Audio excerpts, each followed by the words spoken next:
Salama daholo androany sika de ndaondraira ho resahana amintsika ireto vaovao malaza tamin'ity herinandro ity. Any Toamasina mpianatra 20 izay voasoloky ka tsy afaka hiatrika baccalauréat. Mbola any Toamasina hatrany dia amin'izao ankehitriny izao fahatapahan-jiro faobe no misy any an-toerana.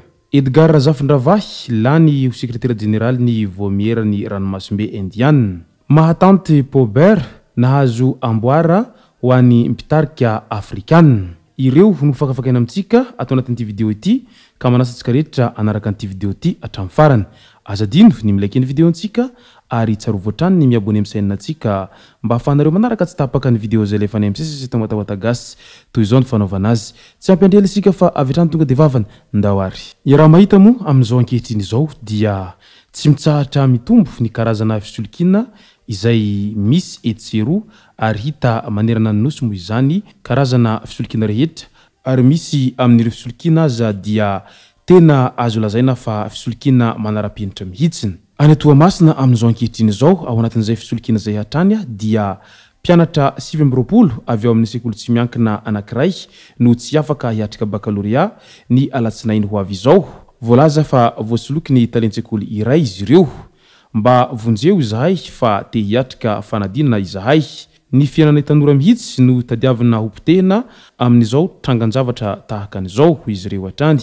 Voaloha-ara-dalàna ny saram-pianarana sy ny saram-panadinana ary ny taratasy rehetra nasaina nameny dossier saingy tsy naterina ny dossier kanefa ny vola sarany fanadinana efa naloha ka miantso vonjy sy vaholana ho azy ireo ireto mpianatra ireto. Miantso ny fitondram-panjakana sy ny mpitandro ny filaminana handray fepetra hentsitra mikasika anireo mpampianatra izay misa roa no voalaza fa tomponantoka tamin'izany resaka fisolokina mpianatra izany. Voalaza moa fa tsy hita izay nanjavonany ilay talentsekoly izay nambara ny reto mpianatra ireto fa namitaka azy ireo.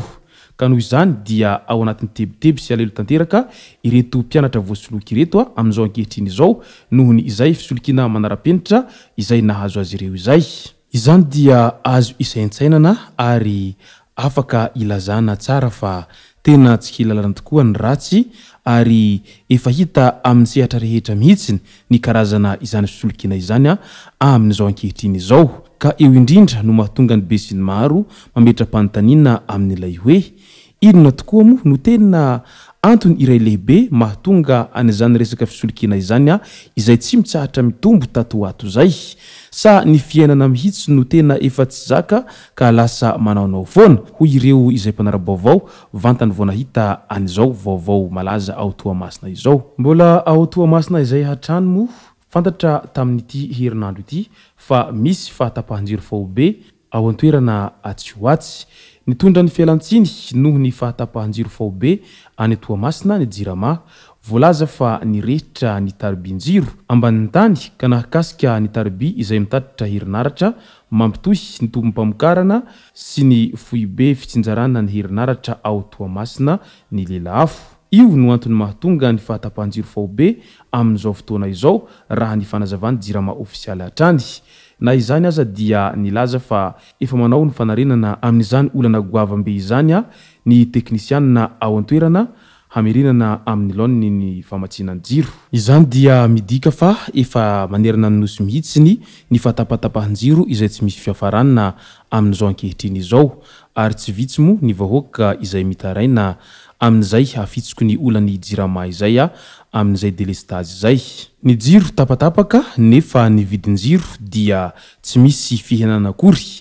Io no tsikera izay ataony mpanjifa Jirama rehetra manerana ny nosy manoloana izay fatapatapahan-jiro izay.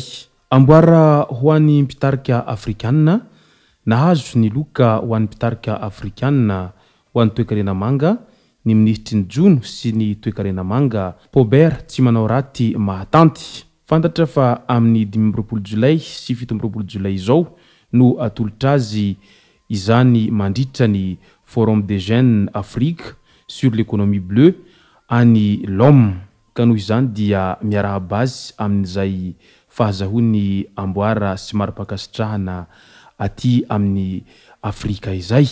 Midika izany fa nisy ny ezaka natao matoa mahazo an'izay mari-pakasitrahana izay ary tsara raha toizana hatrany ny ezaka tsara efa natao izay mba ho alainy ireo sasany tahaka. Nandritra ny fivoriana ampitaindavitra ny filan-kevitry ny ministra avy amin'ireo tany mpikambana izay natao ny alatsinainy teo no nanendrena any Edgar Razafindravahy izay ministry ny industria sy ny varotra ho secrétaire général ny commission de l'océan Indien na COI. Lany tsy nisy nitsipaka ny tenany ary hanatanteraka io andraikitra io mandritra ny taona. Fandresena ara-diplomatika azon'ny Madagasikara izao hoy ny ministry ny raharaham-bahiny malagasy izay anisany nanolotra ny ministra Edgar Razafindravahy amin'izao toerana izao. Ka noho izany dia miarahaba azy amin'izay andraikitra lehibe izay mankadiry izay sahaniny vaovao izay avy ety Ambohata Gasy ary mirarisoa azy hatrany hahavita amin'izay asa aman'andraikitra izay miandry azy izay. Eo miresaky ny fahatapahan-jiro hatrany moa dia fantatra ihany koa fa nisy ny fahatapahan-jiro teny Ambaniala Itos tapaka ny jiron'olona noho ny asa fikojakojana izay nataony Jirama. Ny ekipany high voltage any Jirama manao ny asa fikojakojana vata ampanovana herinaratra izay no antony nahatapaka ny famatsiana herinaratra teny an-toerana izay. Tsy maintsy atao izany mba hisorohana ny fahatapahan-jiro matetika hoy ny Jirama raha nitondra ny fanazavany mahakasika an'izay fahatapahan-jiro teny Itos izay. Eny efa tsy haitsony moa ny tena marina amin'ity resaka fahatapahan-jiro izay tsy misy fiafarana ity tatoato izay eo moa ny fanamboarana sy ny maro hafa izay fa ao ihany koa ny resaka olany solika etsy andanin'izay dia efa mitaraina sy mitebiteby avokoa ny vahoaka rehetra ary tsy vitsy amin'ireo vahoaka no tena sorena amin'izay afitsiko ny fahatapahan-jiro lava izay satria mahatsiaro tena fa tena voamafy izy ireo amin'izay fahatapatapahan-jiro izay. Misy aza moa ireo izay tena simba fananana mihitsiny noho ny afitsiko an'izay fahatapahan-jiro lava izay. Tsy vitan'izay fa misy ihany koa ny fiakafiakarana sy fidinana tampoka ny tension-na-jiro ka isany tena manimba zavatra ampiasaina toy ny frizidera, écran sy ny maro hafa ireny may vokatra an'izany fiakarany sy ny fidinany tampoka ny tension-jiro izany. Ka izay rehetra izay dia isany zavatra mahasorena ny mpanjifa ny jiro sy rano malagasy avokoa amin'izao ankehitriny izao.